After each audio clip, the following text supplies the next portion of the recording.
어제 우리 시장은 엇갈렸습니다. 내일 국내 증시가 광복절 연휴로 하루 쉬어가죠. 보통 휴장 하루 전 대기 심리가 강한데 최근에 시장이 워낙 급락과 급반등을 빠르게 겪은 터라 피로감을 느낀 시장 참여자들이 1차로 매물을 소화하는 구간이 빨리 왔습니다. 그 어느 때보다 휴식이 필요한 상황이었다고 해석해 볼 수 있겠습니다. 하루 빠르게 쉬어갔다면 오늘은 시장이 다시 힘을 낼 수 있을지 궁금해지는데요. 어제장부터 복귀하시죠. 어제 코스피는 0.12% 올라 2621.50포인트, 그리고 코스닥은 1.02% 떨어지면서 764.86포인트였습니다. 양지수 모두 장 초반에 상승 출발했지만 바로 상승분을 뱉어내더니 부진한 흐름이 이어졌습니다. 특히 코스피 같은 경우에 시총 1, 2위의 상승분을 제외하면 사실상 빠진 것과 다름없었습니다. 수급 마감 상황입니다. 유가증권 시장 외국인들이 3거래일 연속 현물을 사들이고 있고 어제는 선물까지도 순매수로 전환됐습니다. 외국인 현물 시장에서 1,319억 원 순매수하면서 지수의 하단을 받쳐줬고요. 반면 기관이 632억 원의 매도 우위, 개인도 274억 원 팔자 포지션이었습니다. 코스닥 시장에서는 2거래일 연속 메이저 수급 주체가 부재했습니다. 외국인이 1,757억 원 매도 우위 기록했고 기관도 688억 원 순매도했습니다. 개인만 홀로 2,423억 원 사자세를 나타냈습니다. 시가총액 상위 종목 마감가 확인하시죠. 유가증권 시장 삐끗했던 반도체 투톱이 다시 시장의 주도주 역할을 제대로 해주고 있습니다. 어제도 두 종목이 모두 올랐는데요. 미증시에서 엔비디아 등이 상승한 영향이었습니다. 삼성전자가 0.79% 올라서 76,100원이었고 SK하이닉스 2.77% 또 한 번 크게 오르면서 18만 원 선 복귀했습니다. 18만 1,900원. 두 종목 모두 3거래일 연속 상승세를 이어갔습니다. LG에너지솔루션과 기아 오름세였고요. KB금융과 신한지주도 2% 넘는 상승세 시현했습니다. 반면 반도체가 많이 쉬는 동안에 잘 갔던 제약 바이오 섹터가 부진했는데요. 삼성 바이오로직스 1% 넘게 추가 조정을 받았고요. 셀트리온이 3.65% 하락했습니다. 코스닥 시장에서도 헬스케어 섹터 흐름이 좋지 않았습니다.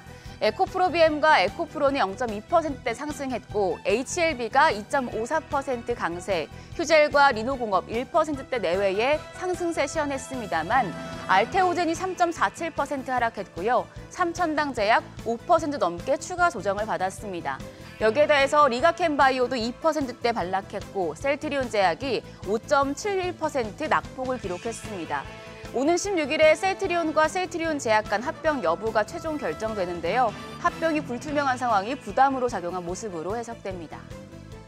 환율은 소폭 내렸습니다. 정규장 마감 시간 기준으로 1원 60전 떨어져서 1,370원 40전에 거래를 마쳤습니다.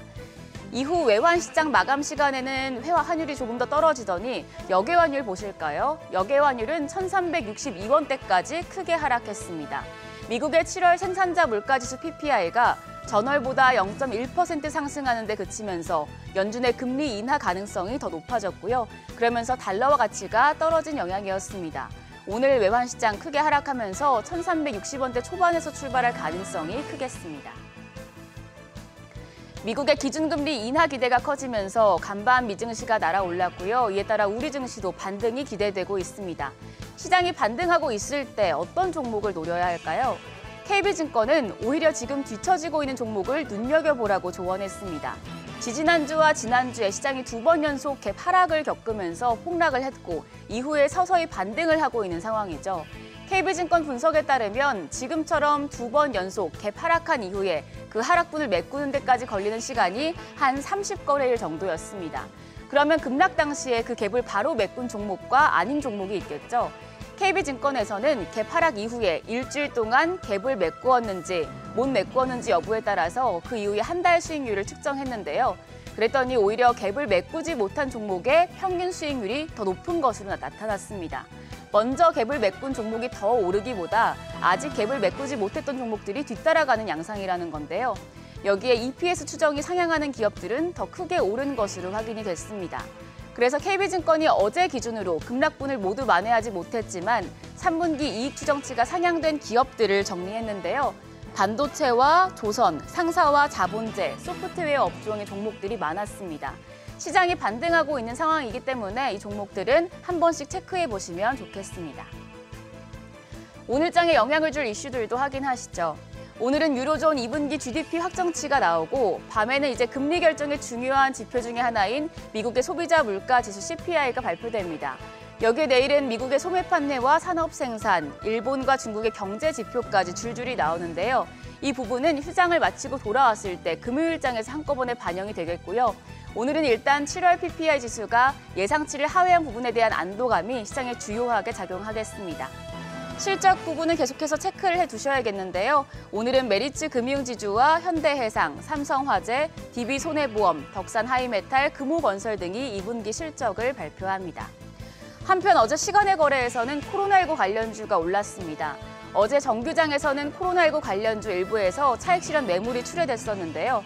지금 워낙 코로나19가 빠르게 확산이 되고 있고 8월 말에 절정에 달할 것이란 전망까지 나오면서 그린생명과학과 녹십자 MS, 휴마시스, 랩지노믹스 등이 시간의 거래에서 강한 모습 보여줬습니다. 오늘장에서도 이런 흐름 이어질지 지켜보시죠. 간밤 미증시는 생산자 물가지수가 스위스팍에 안착했다는 분석에 나스닥 지수를 중심으로 급등이 나왔습니다. 필라델피아 반도체 지수가 크게 오른 만큼 오늘 반도체주 추가적인 상승이 기대되는데요. 휴장 전 마지막 거래일 잘 준비해 보시죠. 지금까지 어제장 오늘장이었습니다.